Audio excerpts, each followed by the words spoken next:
नमस्कार, मी धनंजय दीक्षित. जनवार्ता न्यूज मध्ये आपलं स्वागत. पाहुयात या आठवड्याभरातील विशेष बातम्यांचा आढावा मागोवा या कार्यक्रमातून.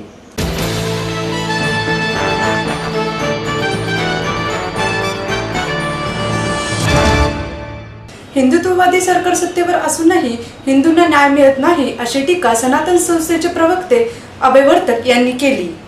देशातील आणि राज्यातील सत्ता बदलली पण हिंदूंना न्याय मिळत नाही. हिंदुत्ववादी सरकार सत्तेवर आहे पण हे सरकार निवडून दिल्याचे हिंदूंना फळ मिळत आहे अशी उपरोधिक टीका सनातन संस्थेचे प्रवक्ते अभय वर्तक यांनी केली. सनातन संस्थेच्या वतीने आयोजलेल्या जनसंवाद सभेत वर्तक बोलत होते. यावेळी हिंदू जनजागरण समितीचे प्रवक्ते सुनील घनवट, श्याम महाराज राठोड उपस्थित होते. वर्तक म्हणाले, सत्तेवर भाजपसारखे हिंदुत्ववादी सरकार असून देखील हिंदू साधक तुरुंगात आहेत. हिंदूंवर अन्याय होत आहे. मालेगाव बॉम्बस्फोटातील आरोपी साध्वी प्रज्ञा सिंह निर्दोष असल्याचे समोर येत आहे. त्यामुळे सरकारने तपास अधिकारी अरुण खानविलकर यांचे राष्ट्रपती पुरस्कार काढून घेण्याचे धाडस दाखवावे. मेजर उपाध्याय, कर्नल पुरोहित, धनंजय देसाई, समीर गायकवाड यांच्या संबंधी ठोस पुरावे तपास यंत्रणांकडे नसताना त्यांना तुरुंगात ठेवले. सरकारने पुढाकार घेऊन खटले चालवावे.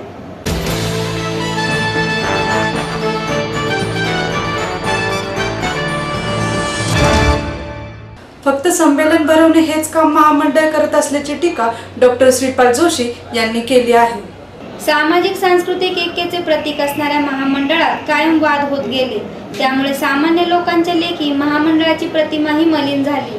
वर्षात 3 साहित्य संमेलने भरवणे एवढेच काम साहित्य महामंडळाचे उरले आहे. गणेशोत्सव व उर्साप्रमाणे ही संमेलने भरवली जात असून ती संस्कृतीची गरज झाली आहे अशी टीका महामंडळाच्या आजवरच्या कार्यपद्धतीवर करीत धनदांडगे आणि राजसत्ता यांच्यामुळे संमेलनावर महामंडळाचे नियंत्रण उरले नसल्याचे परखड मत अखिल भारतीय मराठी साहित्य महामंडळाचे अध्यक्ष डॉक्टर श्रीपाद जोशी यांनी व्यक्त केले. साहित्य महामंडळाच्या अध्यक्षपदी निवड झाल्यानिमित्त डॉक्टर जोशी यांचा महाराष्ट्र साहित्य परिषदेतर्फे कार्याध्यक्ष प्राध्यापक मिलिंद जोशी यांच्या हस्ते सत्कार करण्यात आला. यावेळी मसाप गप्पा कार्यक्रमात ते बोलत होते. परिषदेचे प्रमुख कार्यवाह प्रकाश पायगुडे यांनी त्यांच्याशी संवाद साधला. डॉक्टर जोशी म्हणाले, शक्यतो दरवर्षी संमेलन घेण्यात यावे असे महामंडळाच्या घटनेत म्हटले आहे. याचा अर्थ असा नव्हे की दरवर्षी संमेलन भरवायला हवे, पण धनदांडगे आणि राजसत्ता यांच्या हितसंबंधांमुळे संमेलने भरवली जात असून ती पश्चिम महाराष्ट्र व शहरांपुरती राहिली आहेत. ताटातले वाटीत आणि वाटीतले ताटात करून खाण्याची आपली पद्धत असून त्यातच आनंद मानला जात आहे. मात्र दरवर्षी संमेलन नको ही माझी भूमिका आहे, पण माझी एकट्याची भूमिका महामंडळाची असू शकत नाही. मी माझ्या मतावर ठाम आहे.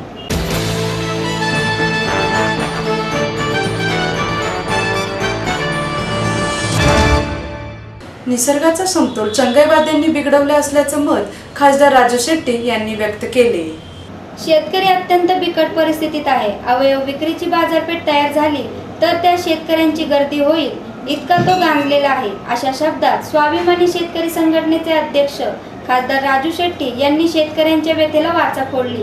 अखिल भारतीय मराठी चित्रपट मंडळाने आयोजित केलेल्या चित्रपटातील बळीराजा, सावकारी पास ते बारोमास या चर्चासत्रात शेट्टी यांनी शेतकऱ्यांची दैनावस्था मांडली. वात्रटिकाकार रामदास फुटाणे, बारोमास कादंबरीचे लेखक सदानंद देशमुख, वस्त्रोद्योग महामंडळाचे अध्यक्ष रविकांत तुपकर, बारोमास चित्रपटाचे निर्माते अरुण कचरे, दिग्दर्शक धीरज मेश्राम, महामंडळाचे अध्यक्ष मेघराज राजे भोसले आदी यावेळी उपस्थित होते. शेट्टी म्हणाले, निसर्गाचा समतोल चंगळवाद्यांनी बिघडवला. त्याचा परिणाम मात्र शेतकऱ्यांना भोगावा लागतो आहे. निसर्गही त्याला मारत आहे व व्यवस्थाही त्याचाच बळी घेत आहे. राजकारण्यांचा त्यांचे दुःख समजत नाही व सामान्य जनतेलाही त्यांच्याशी काही घेणे नाही. यातून शेतकरी हतबल झाला असून आत्महत्येशिवाय दुसरा पर्याय नाही अशी त्यांची भावना झाली आहे.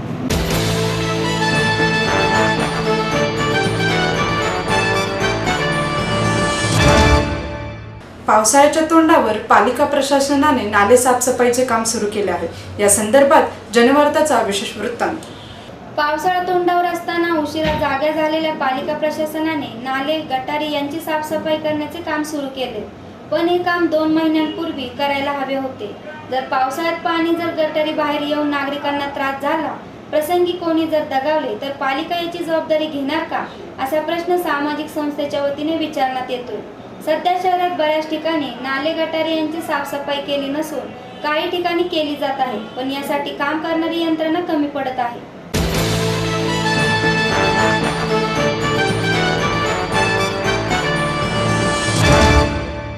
भाजपच्या कार्यकर्त्यांनी महापालिकेच्या प्रवेशद्वाराला टाळे ठोकले. कात्रज कोंढवा रस्त्यासाठी प्रस्तावित असलेल्या 10 कोटी रुपयांचे परस्पर वर्गीकरण केल्याच्या निषेधार्थ भारतीय जनता युवा मोर्चाचे प्रदेशाध्यक्ष आमदार योगेश टिळेकर यांच्या मार्गदर्शनाखाली महापालिकेवर थाळी वाजवून मोर्चा काढण्यात आला आणि महापालिकेच्या प्रवेशद्वारावरील गेटला टाळे ठोकले. यंदाच्या 2016-17च्या अंदाजपत्रकामध्ये कात्रज कोंढवा रस्ता डिफर्ड पेमेंट पद्धतीने विकसित करण्यासाठी 10 कोटी रुपयांच्या निधीची तरतूद करण्यात आली होती. स्थायी समितीच्या मागील बैठकीमध्ये या निधीचे परस्पर वर्गीकरण करण्यात आले. तसेच हा रस्ता 84 मीटरचा करण्याचे योजले असताना त्याऐवजी तो 30 मीटरचा करण्याचा घाट घालण्यात आला. या विरोधात भाजप मोर्चा प्रदेशाध्यक्ष आमदार योगेश टिळेकर यांच्या नेतृत्वाखाली थाळी वाजवून हे आंदोलन करण्यात आले. यावेळी विविध मागण्यांचे निवेदन महापालिका आयुक्त कुणाल कुमार यांना यावेळी देण्यात आले. यावेळी बोलताना आमदार योगेश टिळेकर म्हणाले,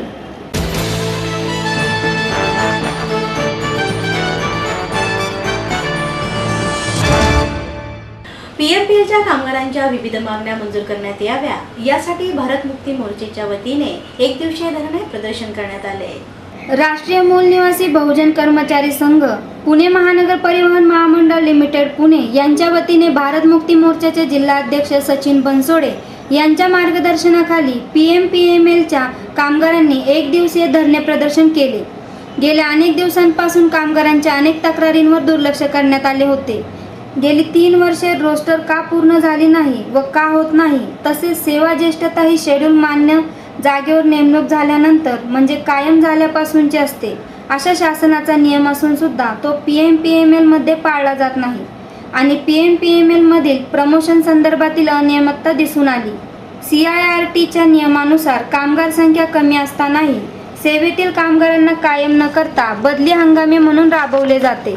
या आणि अशा अनेक मुद्द्यांच्या संदर्भात वारंवार तक्रार करून सुद्धा तोडगा न काढल्यामुळे या संदर्भात वेगवेगळ्या संघटनांनी तक्रार देऊन सुद्धा प्रशासन कुठलीच कार्यवाही करण्यास तयार नाही.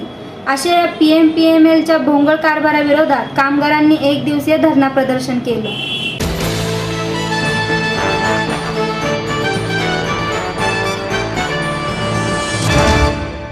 हिंदू जनजागृती समितीच्या वतीने गोव्यात अधिवेशनाची जय्यत तयारी सुरू. हिंदू राष्ट्राच्या स्थापनेसाठी राष्ट्रीय स्तरावर सामायिक कृती आराखडा निश्चित करण्यासाठी हिंदू जनजागृती समितीच्या वतीने येत्या 19 जूनपासून गोव्यात अधिवेशन भरवण्यात आले आहे. अखिल भारतीय हिंदू अधिवेशन हे 25 जूनपर्यंत सुरू राहणार आहे, अशी माहिती हिंदू जनजागृती समितीचे राज्य संघटक सुनील घनवट यांनी पत्रकार परिषदेत दिली. अधिवेशनात देशातील 21 राज्यांसह नेपाळ, बांगलादेश, श्रीलंका येथील 125हून अधिक हिंदू संघटनांचे प्रतिनिधी उपस्थित राहणार आहेत. सर्व संघटनांचे प्रतिनिधी एकत्र येऊन हिंदू राष्ट्र स्थापनेसाठी सामायिक कृती आराखड्याअंतर्गत वर्षातील उपक्रम आणि आंदोलनाची दिशा निश्चित केली जाणार आहे, अशी माहिती घनवट यांनी पत्रकार परिषदेत दिली. यावेळी हिंदू एकता आंदोलन पक्षाचे शहर प्रमुख राजीव देशपांडे, सनातन संस्थेचे शंभू गवारे, विजय गावडे, प्रवीण नाईक उपस्थित होते. या ठिकाणी स्वामी नित्यानंद आहे, जे कर्नाटक राज्यामध्ये कार्य करत होते, त्यांच्यावरती आरोप करण्यात आले, तेही निर्दोष सुटलेले आहेत. समीर गायकवाड यांच्यावरती 8 महिन्यांपासून आरोप केले जात आहे. चार्जशीट दाखल झाल्यानंतर आजही ती केस पुढे चालवली जात नाहीये. याच्यामध्ये नेमकं काय आहे हे आम्हाला या ठिकाणी लक्षात येत नाहीये. आम्हाला या ठिकाणी सांगावंसं वाटतं की या ठिकाणी कुठल्याही प्रकारचे पुरावे मिळालेले नाहीयेत. केवळ हिंदुत्वादी संघटनांना बदनाम करणं हे एक षडयंत्र या ठिकाणी आहे आणि हिंदुत्वादी विचारांचं सरकार येऊन सुद्धा अशा प्रकारचं हिंदुत्वादी संघटनांनाही भोगावं लागतं आहे. ही दुःखाची बाब आहे. कारण वीरेंद्र तावडे यांना अटक केल्यानंतर महाराष्ट्रभरातल्या अनेक संघटनांचे फोन आले की आज सरकार हिंदुत्वादी विचारसरणीचं असून सुद्धा हे कसं चाललेलं आहे. आम्हाला या ठिकाणी असं म्हणायचं नाहीये की त्यांना तुम्ही निर्दोष सोडून द्या, परंतु न्यायालयीन प्रक्रियेने जे काय आहे ते तरी तुम्ही चालवा ना, एवढीच अपेक्षा सर्व हिंदुत्वादी संघटनांची आहे असं आपल्या या ठिकाणी सांगेल मी.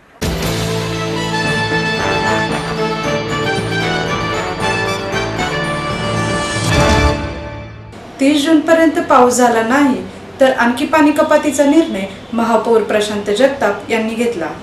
शहराला पाणी पुरवठा करणाऱ्या धरण साठ्यातील पाण्याची पातळी खोलावलेली आहे. 14 जून उजडला तरी अजून मान्सूनचे आगमन झालेले नाही. त्यामुळे येत्या 30 जूनपर्यंत पुरेसा पाऊस न झाल्यास शहराच्या पाण्यात आणखी कपात करून 2 दिवसाआड पाणी पुरवठा करावा लागणार असल्याचे स्पष्ट झाले आहे.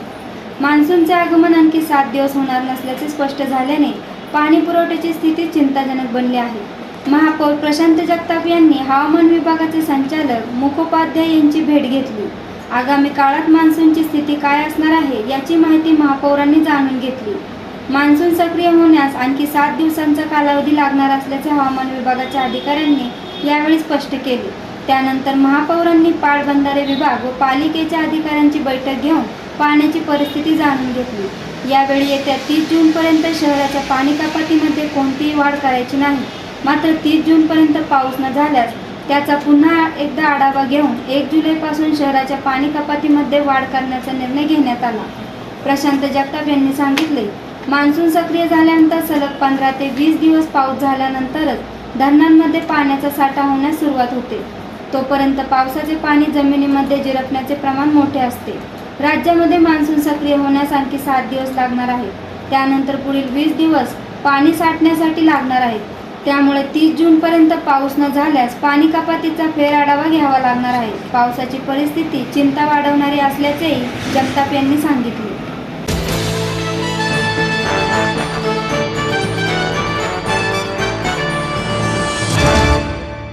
ईशान्य भारत हा भारत व आग्नेय आशिया यांना जोडणारा दुवा ठरेल असे प्रतिपादन नितीन गोखले यांनी केले. रस्ते, रेल्वे यांसारख्या पायाभूत सुविधांमध्ये सुधारणा, स्थलांतरितांसंबंधीचा व्यावहारिक दृष्टिकोन, भारतीय समाजाचा ईशान्य भारताकडे बघण्याचा व्यापक दृष्टिकोन यांसारख्या धोरणांच्या यशस्वी अंमलबजावणीने ईशान्य भारत हा भारत आणि आग्नेय आशिया यांना राजकीय आणि आर्थिकदृष्ट्या जोडणारा दुवा ठरला, असे मत लेखक व ईशान्य भारताचे अभ्यासक नितीन गोखले यांनी पुण्यात व्यक्त केले. पुणे इंटरनॅशनल सेंटर व centre for advance strategic studies यांच्या वतीने आयोजित कार्यक्रमात त्यांनी ईशान्य भारतातील परिस्थिती, त्याचे राजकीय महत्त्व, त्या ठिकाणच्या अडचणी आणि सरकारकडून असलेल्या अपेक्षा याविषयी उपस्थितांना मार्गदर्शन केले. यावेळी PICचे विश्वस्त दिलीप पाडगावकर, उपाध्यक्ष डॉक्टर विजय केळकर, PICचे मानस संचालक प्रशांत गिरबने आदी मान्यवर यावेळी उपस्थित होते. गोखले म्हणाले, आसाम, अरुणाचल, मिझोराम, नागालँड, त्रिपुरा, मेघालय, मणिपूर यांना घेऊन बनणारा भारताचा भाग हा मुख्य ईशान्य भारत म्हणून ओळखला जातो. भारताचा एक समृद्ध असा भूभाग समजल्या जाणाऱ्या या भागात नैसर्गिक समृद्धी मोठ्या प्रमाणात आहे. मात्र असे असले तरी या भागातील नागरिक हे गेली अनेक दशके भारताच्या मुख्य भूभागापासून सामाजिकदृष्ट्या दुरावत गेले आहेत. याशिवाय केंद्र सरकारकडून मिळत असलेली संपन्न वागणूक, वाढलेला भ्रष्टाचार हे प्रश्न त्यांना मोठ्या प्रमाणात भेडसावत आहेत. त्यामुळे भविष्यात उर्वरित भारताचा ईशान्य भारताकडे पाहण्याचा दृष्टिकोन आणखी बदलणे गरजेचे आहे. फाळणीचे दूरगामी परिणाम जसे पंजाब आणि उर्वरित भारताला भोगावे लागले तसे ते ईशान्य भारतालाही भोगावे लागले. मात्र या परिणामांचा फार मोठा परिणाम हा अजूनही ईशान्य भारतावर टिकून आहे, कारण यामुळे तयार झालेल्या सीमा याच ईशान्य भारताची दुखरी नस बनल्या आहेत.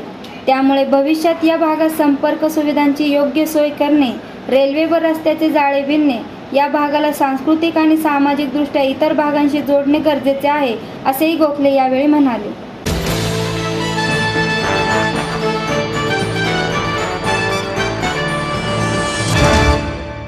23 ते 25 सप्टेंबर या कालावधीत पहिल्या नॅशनल टीचर्स काँग्रेसचे आयोजन करण्यात आले आहे. Maeer's MIT school of government पुणेतर्फे दिनांक 23 ते 25 सप्टेंबर या कालावधीत पहिल्या नॅशनल टीचर्स काँग्रेस या 3 दिवस परिषदेचे कोथरूड येथील माईल्स MITच्या प्रांगणात आयोजन करण्यात आले आहे. शिक्षकांना प्रेरित करून सक्षम पिढी घडविणे हा या परिषदेच्या आयोजनामागील उद्देश आहे.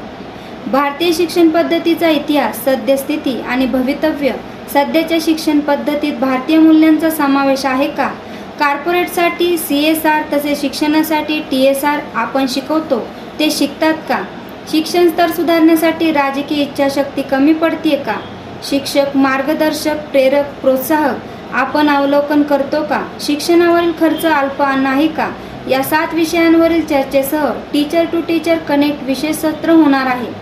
यावर मार्गदर्शन करण्यासाठी महाराष्ट्राचे मुख्यमंत्री देवेंद्र फडणवीस, माजी पंतप्रधान डॉक्टर मनमोहन सिंग, माजी केंद्रीय शिक्षण मंत्री कपिल सिब्बल, राज्याचे उच्च व तंत्र शिक्षण मंत्री विनोद तावडे अभिनेता आमिर खान, माजी मुख्यमंत्री पृथ्वीराज चव्हाण, AICTचे अध्यक्ष अनिल सहस्त्रबुद्धे, ज्येष्ठ पत्रकार अर्णब गोस्वामी, ज्येष्ठ शास्त्रज्ञ डॉक्टर CNR राव, अभिनेता अतुल कुलकर्णी, प्राध्यापक हरी नरके, खासदार doctor Narendra Jadhav, Harvard business स्कूलचे प्राध्यापक VG नारायणन, प्राध्यापक आशिष नंदा, इन्फोसिसचे संस्थापक NR नारायणमूर्ती, क्रिकेट समालोचक हर्षा भोगले, माजी सनदी अधिकारी अविनाश धर्माधिकारी आदी मान्यवर प्रस्तावित आहेत। देशभरातून पदवी व पदव्युत्तर पदवी अभ्यासक्रमाचे 7000 शिक्षक उत्स्फूर्तपणे यामध्ये सहभागी होणार आहेत। ज्येष्ठ संगणक तज्ज्ञ डॉक्टर विजय भटकर, खासदार डॉक्टर नरेंद्र जाधव,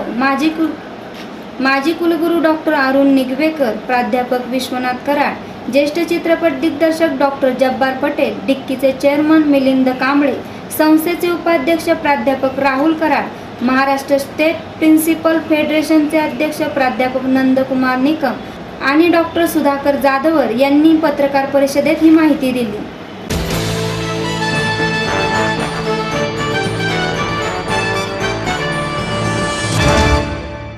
आजच्या व्यवस्थेत शेती व शिक्षण याबाबत निश्चित धोरण नाही, असे मत ज्येष्ठ साहित्यिक भास्कर चंदनशिव यांनी व्यक्त केले। संत तुकाराम, नामदेव आणि छत्रपती शिवाजी महाराज, महात्मा ज्योतिबा फुले यांनी त्या काळात जे तत्वज्ञान सांगितले त्याचे प्रत्यंतर आजही येते। या प्रत्येकाने शेतकरी केंद्रबिंदू मानून समाजकारण केले, पण आजच्या व्यवस्थेत शेती आणि शिक्षण याबाबत निश्चित धोरण नाही। त्यामुळे शेतकरी आणि सामान्य माणूस आपला आत्मविश्वास गमावून बसला आहे, असे मत ज्येष्ठ साहित्यिक भास्कर चंदनशिव यांनी आत्रे साहित्यिक पुरस्कार स्वीकारताना मांडले। पुरंदर पंचायत समितीच्या संभाजी सभागृहात आचार्य आत्रे यांच्या 48व्या स्मृतिदिनी आत्रे साहित्यिक, पत्रकारिता आणि कलाकार पुरस्कारांचे वितरण 79व्या अखिल भारतीय मराठी साहित्य संमेलनाचे स्वागताध्यक्ष डॉक्टर PD पाटील यांच्या हस्ते करण्यात आले। यावेळी चंदनशिवे बोलत होते। ते म्हणाले, मराठवाड्यातील परंपरा आणि इतिहास हा जरी संत परंपरेचा असला तरी आजची अवस्था ही जुनीच असून आम्हाला पाण्याबरोबर साहित्य, पुस्तकांची खरी गरज आहे। दुष्काळ इतिहासातील युद्धे, आक्रमक आणि वारकरी संप्रदाय यांचा एकत्रितपणे अभ्यास करण्याची गरज आहे। मराठवाड्यात आणि विदर्भात याचा प्रत्यय येईल, असे मत चंदनशिव यांनी मांडले।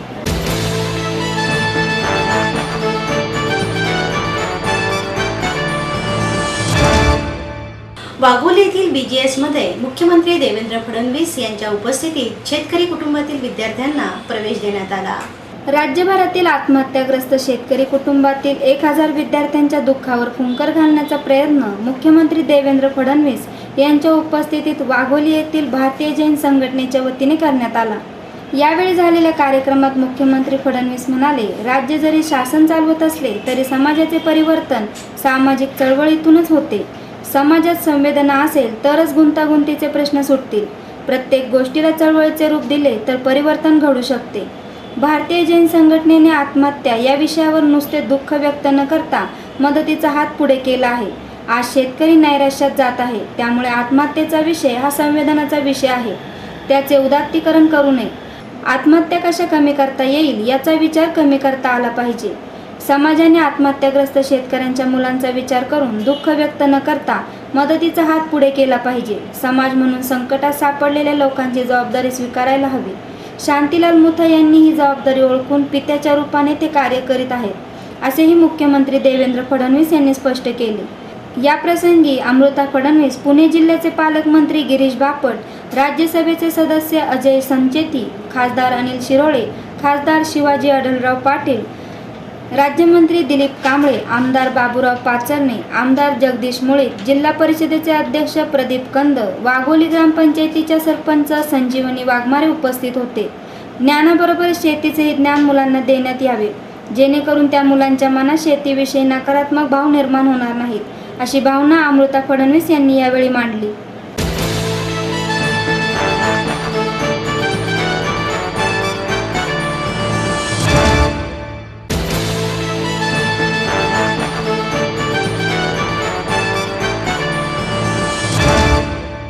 अडचणीतील नागरिक बँकांना मदत करू, अशी माहिती सहकार मंत्री चंद्रकांत पाटील यांनी दिली। जिल्हा पातळीवरील सहकारी बँकांना ज्या प्रकारे पॅकेज दिले जाते त्याप्रमाणे रुपी सहकारी बँकांसारख्या अडचणीतील नागरी सहकारी बँकांना पॅकेज देण्याचा विचार सरकार करत आहे. राज्यात रुपीसारख्या अडचणीत असलेल्या 20 नागरी सहकारी बँका असल्याची माहिती सहकार मंत्री चंद्रकांत पाटील यांनी दिली. महाराष्ट्र सहकारी मुद्रणालयाच्या वतीने नामदार गोपाळ कृष्ण स्मृती आर्यभूषण पुरस्कार व नरूभाऊ लिमये स्मृती पत्रकारिता पुरस्कार वितरण समारंभाचे आयोजन करण्यात आले होते. यावेळी चंद्रकांत पाटील यांच्या हस्ते विद्याधर अनासकर व मल्हार अरणकल्ले यांना पुरस्कार प्रदान करण्यात आला. कार्यक्रमाच्या अध्यक्षस्थानी विधान परिषद सभापती रामराजे नाईक निंबाळकर व प्रमुख पाहुणे म्हणून माजी सहकार मंत्री हर्षवर्धन पाटील उपस्थित होते. पाटील म्हणाले, सहकार क्षेत्रामुळे महाराष्ट्राचा ग्रामीण भाग उभा राहिला आहे. गावांचा विकासही सहकार क्षेत्रामुळेच झाला आहे. राज्यात 2,30,000 सहकारी संस्था आहेत. त्यांना 6.5 कोटी म्हणजेच राज्याची निम्मी जनता जोडली गेली आहे. राज्याचे बजेट 1,42,000 कोटींचे आहे.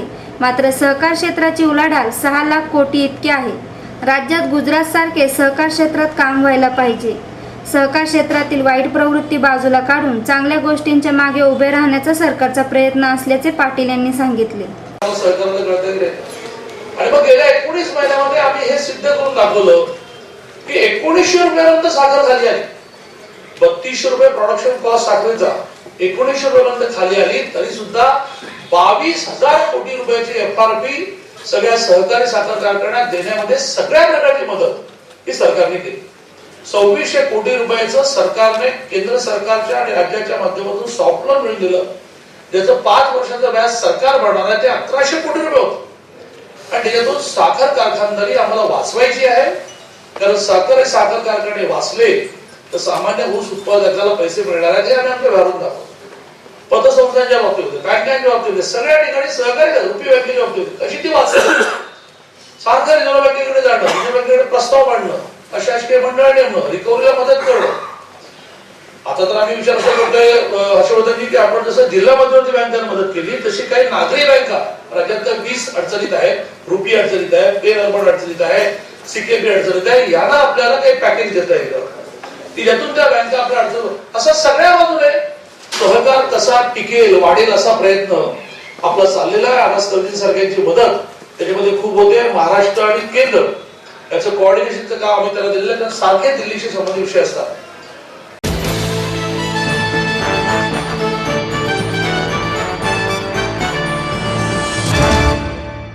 महाराष्ट्र चेस लीग स्पर्धेच्या अंतिम फेरीत नाट्यमय टायब्रेकरमध्ये जळगाव बॅटलर्स संघावर मात. जळगाव बॅटलर्सचे तगडे आव्हान टायब्रेकर्समध्ये परतवून लावताना पुणे सांगली नॅव्हिगेटर्सने 4थ्या पर्सिस्टंट महाराष्ट्र चेस लीगमध्ये पदार्पणात विजेतेपद मिळवले. या विजयामुळे पुणे सांगली संघाने जळगाव विरुद्ध बाद फेरी झालेल्या पराभवाची परतफेड करीत विजेतेपद खेचून आणले. निर्धारित जलस्वरूपाच्या 6 डावांची अंतिम फेरी 3-3 अशी बरोबरी सुटली. त्यामुळे टायब्रेकरचा अवलंब करण्यात आला. त्यामध्ये आर्मागेडॉन पद्धतीचा डाव झाला. यात काळी मोहरी असलेल्या खेळाडूला 4 मिनिटे तर पांढरी मोहरी असलेल्या खेळाडूला 5 मिनिटे मिळतात. त्याचवेळी बरोबरी झाल्यास काळी मोहरी असलेल्या खेळाडूंची सरशी होते. या आव्हानात्मक डावासाठी पुणे सांगलीने बी अधिबान तर जळगाव बॅटलर्सने SL नारायणन यांची निवड केली. नाणेफेकीत पुणे सांगलीच्या बाजूने कौल लागला. त्यांनी पांढऱ्या मोहऱ्यांची निवड केली. यात अधिबानने नारायणांवर मात केली. अधिबानकडून काल टायब्रेकर्समध्ये अवैध चाल झाली होती. त्यानंतरही पुणे सांगलीने या ग्रँडमास्टरवरील विश्वास कायम ठेवत त्याला संधी दिली. मात्र अधिबानने संघाचा विश्वास सार्थ ठरवला. पुणे सांगलीचे विजेतेपद निश्चित होताच त्याचे सर्व खेळाडू आणि फ्रँचायझी प्रमुखांनी एकच जल्लोष केला.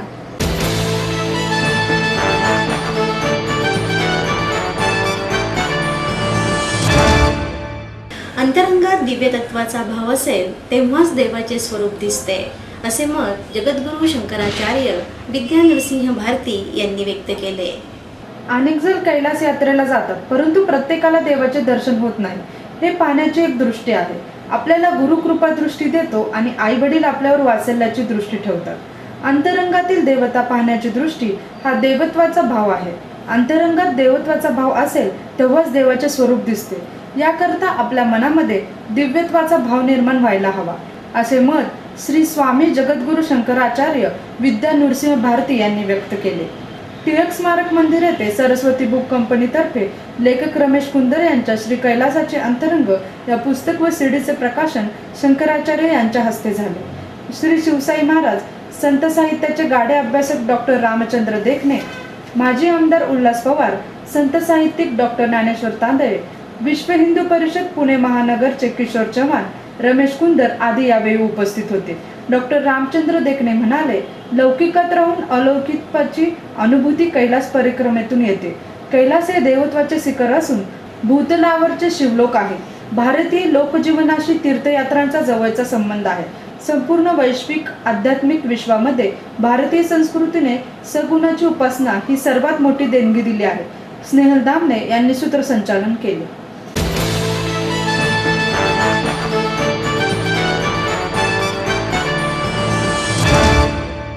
लोकशाहीच्या बलस्थानाचा वापर करून पर्यावरणाचे संरक्षण करायला हवे असे मत ज्येष्ठ पर्यावरण तज्ज्ञ डॉक्टर माधव गाडगे यांनी व्यक्त केले.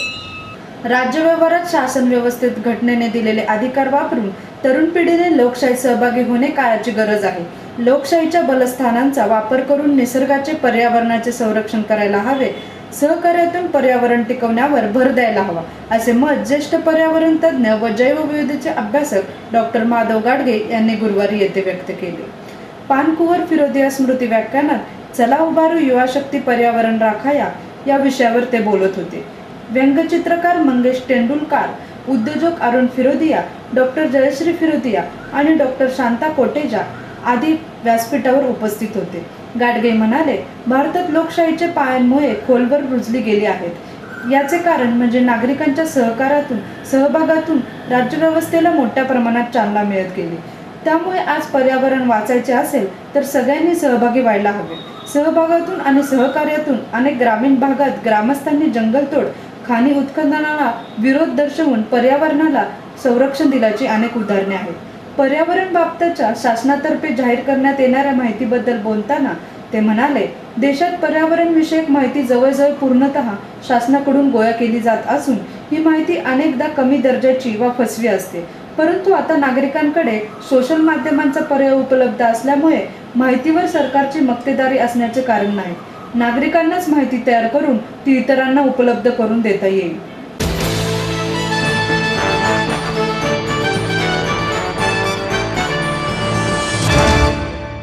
आणि याबरोबरच हा मागोवा कार्यक्रम संपला.